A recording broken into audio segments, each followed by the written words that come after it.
BBC Tamil News. டிபிசியின் தலைப்புச் செய்திகள். சிங்கள பௌத்தத்தினை மலினப்படுத்துவதற்காக புலம்பெயர் தமிழர்கள் நிதி பங்களிப்பை செய்வதற்கான ஆதாரங்கள் உள்ளதாக ஓமல் பே சோபித்த தேரர் குற்றம் சாட்டியுள்ளார். சர்வதேச நாணய நிதியத்தின் உடன்பாடுகளை ஏற்றுக்கொண்டு தற்போதைய அரசாங்கம் தொடர்ந்தும் இணங்கி செயற்பட்டு வருவதற்காக ஜனாதிபதி அனுரகுமார திசாநாயக்கவுக்கு பாராட்டு தெரிவிப்பதாக முன்னாள் ஜனாதிபதி ரணில் விக்ரமசிங்க தெரிவித்துள்ளார். தேசிய மக்கள் சக்தி மக்களை ஏமாற்றி இருக்கிறது என்பது தற்போது வெளிப்படுத்தப்பட்டுள்ளதாக பாராளுமன்ற உறுப்பினர் முஜிபுர் ரஹ்மான் தெரிவித்துள்ளார். எரிபொருள் இறக்குமதியின் போது முன்னாள் அமைச்சர் காஞ்சன விஜயசேகரவுக்கு சென்ற தரகு பணம் தற்போதைய அரசாங்கத்துக்கு செல்கிறது என ஐக்கிய ஒன்றிணைந்த தொழிற்சங்கத்தின் ஊடக பேச்சாளர் ஆனந்த பாலித்த தெரிவித்துள்ளார். அவைகள் இன்றைய டிபிசியின் தலைப்புச் செய்திகள்.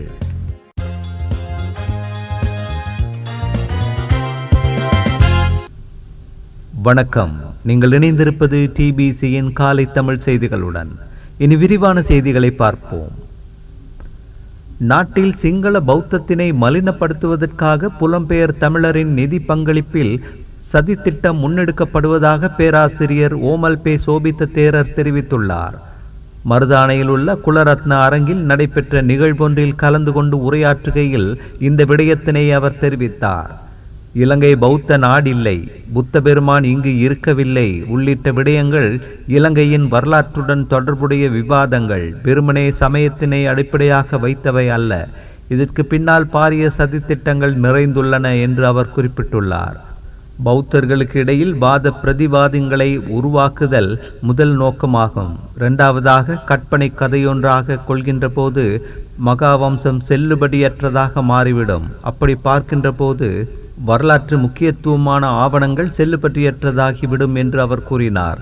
இவ்வாறான நிலைமைகள் ஏற்படுவதால் சிங்கள மக்களின் தாயக உரிமைகள் முழுமையாக இல்லாதொழிக்கப்படும். இந்த வகையான நிகழ்ச்சி திட்டங்களுக்கு எவ்வாறு நிதி கிடைக்கின்றது என்பதை பார்ப்பது மிகவும் அவசியமானதாகும் என்றும் அவர் தெரிவித்துள்ளார். அதற்கான நிதியானது புலம்பெயர் தமிழர்கள் மற்றும் அவர்களின் அமைப்புகள் ஊடாக வழங்கப்படுகின்றன. இதனை உறுதிப்படுத்துவதற்காக தேவையான சாட்சி ஆவணங்கள் என்னிடம் உள்ளன என்றும் அவர் மேலும் தெரிவித்துள்ளார்.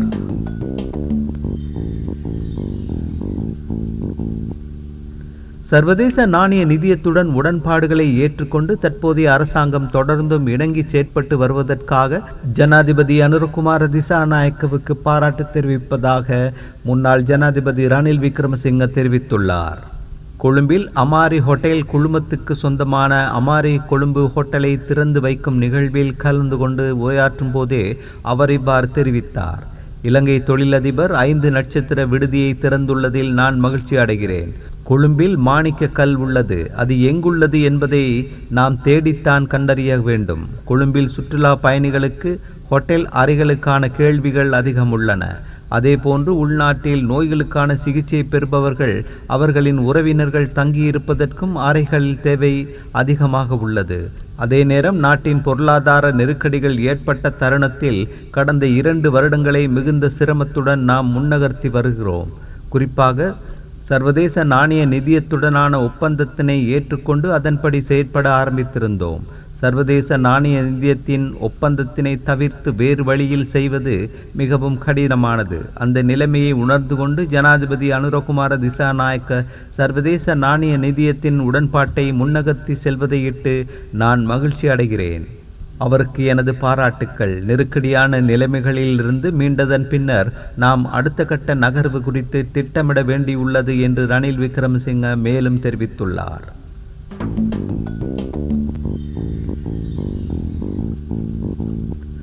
ஆட்சியை கவிழ்ப்பதற்கு இடமளிக்கப் போவதில்லை என்று பெருந்தோட்ட மற்றும் சமூக உட்கட்டமைப்பு வசதிகள் அமைச்சர் சமந்த வித்யாரத்ன தெரிவித்துள்ளார்.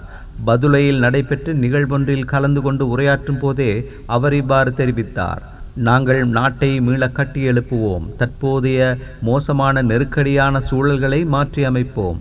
எதிர்கால பிள்ளைகள் வேதனைப்படும் நிலைமையற்ற நாடொன்றை உருவாக்க வேண்டியது எமது கடமையாகும் என்றும் அவர் கூறினார். இந்த அரசாங்கத்தினை பொருளாதார நெருக்கடிகள் காரணமாக மீண்டும் கவிழ்ப்பதற்கு இடமளிக்கப் போவதில்லை. நாங்கள் 100% வாக்கு வங்கியை கொண்டிருந்தவர்கள் என்று அவர் குறிப்பிட்டுள்ளார். அவ்விதமான நிலையில் பல்வேறு நெருக்கடிகளை முகம் கொடுத்து தற்போதைய ஆட்சி அதிகாரத்துக்கு வந்துள்ளோம். அவ்விதமான நிலையில் அதிகாரத்தினை இலகுவாக விடுவோம் என்று நினைக்க வேண்டாம். நாட்டை முறையாக கட்டமைத்த பின்னரே மக்கள் விரும்பினால் ஆட்சியை அவர்களிடத்தில் ஒப்படைப்போம் என்றும் அவர் மேலும் தெரிவித்துள்ளார்.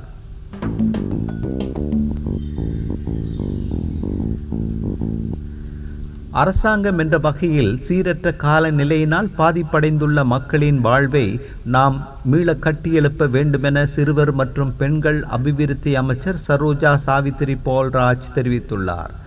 நேற்றைய தினம் மன்னாருக்கு வருகை தந்து சீரற்ற காலநிலையால் பாதிக்கப்பட்டு பாதுகாப்பு மையங்களில் தங்கி வாழும் மக்களை சந்தித்து உரையாற்றும் போதே அவர் இதனை தெரிவித்தார்.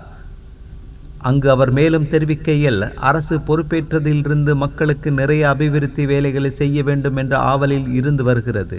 தற்பொழுதுள்ள காலநிலை மாற்றம் காரணமாக எமது மக்கள் வெள்ளத்தினால் மிகவும் பாதிப்படைந்துள்ளனர். இதனால் இவர்களுக்கு நிவாரணம் வழங்க வேண்டிய கட்டாயத்துக்கு நாங்கள் தள்ளப்பட்டுள்ளோம். பாதிப்படைந்துள்ள மக்களின் வாழ்வை நாம் மீள கட்டியெழுப்ப வேண்டும். அரசாங்கம் என்ற வகையில் நாங்கள் இதற்கு துணை புரிய வேண்டிய அவசியம் உண்டு. பாதிப்படைந்துள்ள மக்கள் மீள குடியேற பிரதேச செயலகங்கள், மாவட்ட செயலகம் மற்றும் அனைத்து அமைச்சுக்களும் யாவரும் ஒன்றிணைந்து செயற்படுகின்றோம்.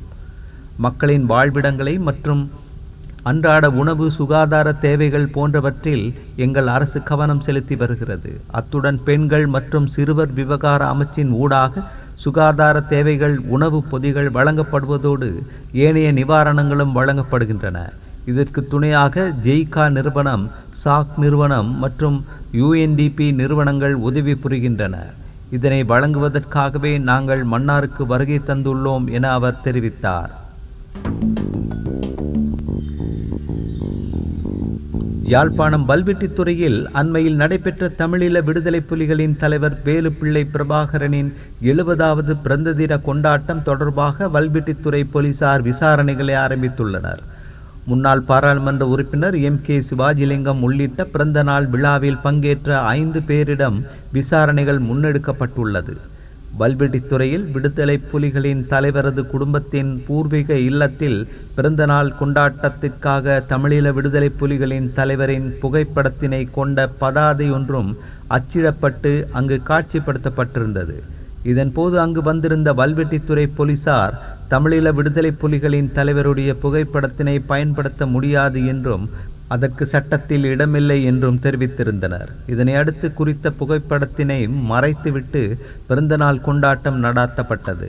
விடுதலை புலிகளின் தலைவரது புகைப்படத்தை முகநூலில் பதிவிட்டதாக இணுவில் பகுதியைச் சேர்ந்த இளைஞர் ஒருவர் பயங்கரவாத தடுப்பு பிரிவு போலீசாரால் கைது செய்யப்பட்டு விளக்கமறியலில் வைக்கப்பட்டுள்ள நிலையில் யாழில் நடந்த பிறந்தநாள் கொண்டாட்டம் தொடர்பாக விசாரணைகள் ஆரம்பிக்கப்பட்டுள்ளதாக தெரிய வருகிறது.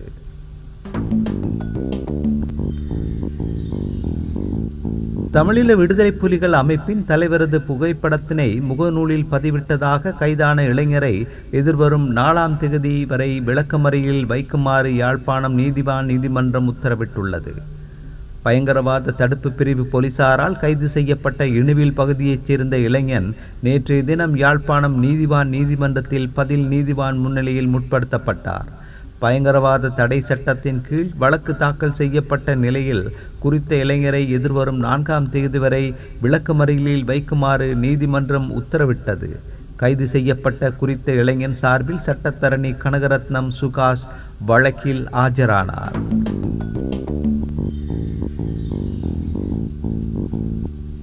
பாராளுமன்ற உறுப்பினர் அளவுக்கு அதிகமான சிறப்புரிமைகளை அனுபவித்து வருவதாக தேர்தல் மேடைகளில் பிரச்சாரங்களை மேற்கொண்ட தேசிய மக்கள் சக்தியின் MPக்களில் பெருமளவானோர் இன்று உத்தியோகபூர்வ இல்லங்களுக்கு விண்ணப்பித்திருக்கின்றனர்.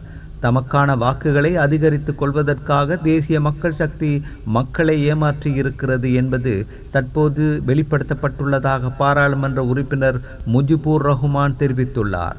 ஞாயிற்றுக்கிழமை கொழும்பில் நடைபெற்ற ஊடகவியலாளர் மாநாட்டில் இதை தெரிவித்த அவர் மேலும் குறிப்பிடுகையில், தேர்தல் பிரச்சாரங்களின் போது தேசிய மக்கள் சக்தி பாராளுமன்ற உறுப்பினர்களின் சிறப்புரிமைகள் தொடர்பில் பரவலாக பேசியது. இவற்றை அடிப்படையாக கொண்டு மக்கள் மத்தியில் பாராளுமன்ற உறுப்பினர்கள் மீதும் கடும் கோபத்தினை ஏற்படுத்தியது. சிரேஷ்ட பாராளுமன்ற உறுப்பினர்கள் பலரையும் மக்கள் இம்முறை தேர்தலில் புறக்கணித்தமையில் இக்காரணி பெரிய அளவில் செல்வாக்கு செலுத்துகிறது. ஆனால் தற்போதைய தேசிய மக்கள் சக்தி ஆட்சி அமைத்த பின்னர் அன்று தேர்தல் மேடைகளில் கூறிய அனைத்தையும் மறந்து பெருமளவிலான ஆளுங்கட்சி எம்பிக்கள் உத்தியோகபூர்வ இல்லங்களுக்காக விண்ணப்பித்துள்ளனர். பாராளுமன்ற உறுப்பினர்களுக்கான சிறப்புரிமைகள் எந்த வகையிலும் குறைக்கப்படவில்லை என பாராளுமன்ற செயலாளர் நாயகம் தெரிவித்துள்ளார். இவற்றை அடிப்படையாக கொண்டு பார்க்கும்போது தமக்கான வாக்குகளை அதிகரித்துக் கொள்வதற்காகவே தேசிய மக்கள் சக்தி மக்களை ஏமாற்றி இருக்கிறது என்பது தெளிவாகிறது.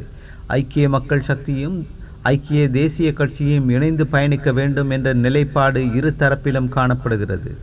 ஆனால் இவ்வாறு இணைந்து செயற்படுவது தொடர்பில் பேசி தீர்மானிக்க வேண்டியுள்ளது. இரு கட்சிகளும் பெரும்பாலானோர் இணைந்து செயற்படவே விரும்புகின்றனர்.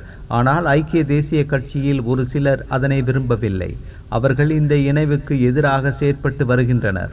கட்சி மறுசீரமைக்கப்பட வேண்டும் என்பதை தலைவர் உள்ளிட்ட அனைவரும் ஏற்றுக்கொண்டுள்ளனர்.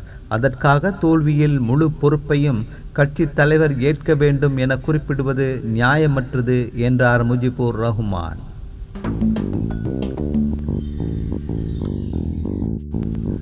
எரிபொருள் இறக்குமதியின் போது முன்னாள் அமைச்சர் காஞ்சன விஜயசேகரவுக்கு சென்ற தரகு பணம் தற்போதைய அரசாங்கத்துக்கு செல்கிறது என ஐக்கிய ஒன்றிணைந்த தொழிற்சங்கத்தின் ஊடக பேச்சாளர் ஆனந்த பாலித்த தெரிவித்துள்ளார்.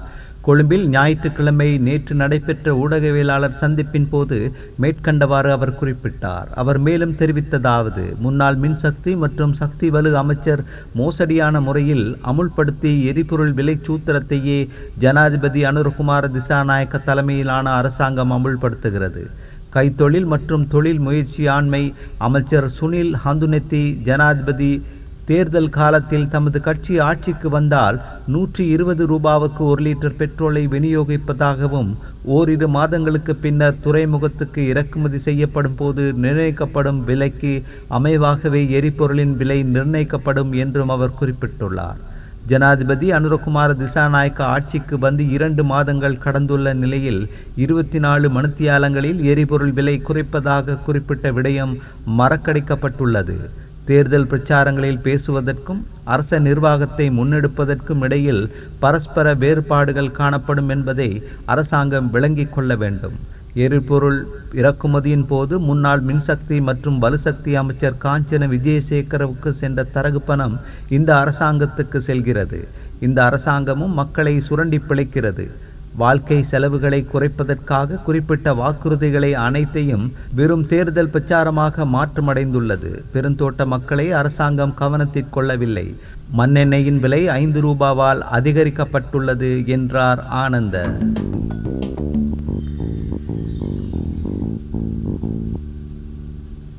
எதிர்வரும் பிப்ரவரி மாதம் முதல் வாகன இறக்குமதி நிச்சயமாக ஆரம்பிக்கப்படும் என எதிர்பார்க்கப்படுவதாக இலங்கை வாகன இறக்குமதியாளர்கள் சங்கம் தெரிவித்துள்ளது. கொழும்பில் இடம்பெற்ற செய்தியாளர் சந்திப்பில் எதிர்வரும் காலங்களில் ஜனாதிபதியுடன் கலந்துரையாடி உரிய முறையில் செயற்பாடுகளை முன்னெடுப்பதற்கு எதிர்பார்ப்பதாக அவர்கள் தெரிவித்தார்கள். மேலும் அங்கு உரையாற்றிய இலங்கை வாகன இறக்குமதியாளர்கள் சங்கத்தின் தலைவர் இந்திக சம்பத் மெரிஞ்சிகே பிப்ரவரியிலிருந்து கண்டிப்பாக வாகனங்களை இறக்குமதி செய்ய முடியும். ஏனெனில் இந்த அரசாங்கம் எமக்கு ஒரு கொள்கையாக வாகனங்களை இறக்குமதி செய்ய அனுமதிப்பதாக வாக்குறுதி அளித்துள்ளது. நாங்கள் வாகனங்களை இறக்குமதி செய்ய தயாராக உள்ளோம். சுமார் 600 வாகன இறக்குமதியாளர்கள் 4 வருடங்களாக அனாதையாக உள்ளதாகவும் தெரிய வந்துள்ளது. அந்த செய்தியோடு நிறைவுக்கு வருவது டிபிசியின் இன்றைய காலை தமிழ் செய்திகள். மீண்டும் மாலை செய்திகளோடு சந்திப்போம். வணக்கம்.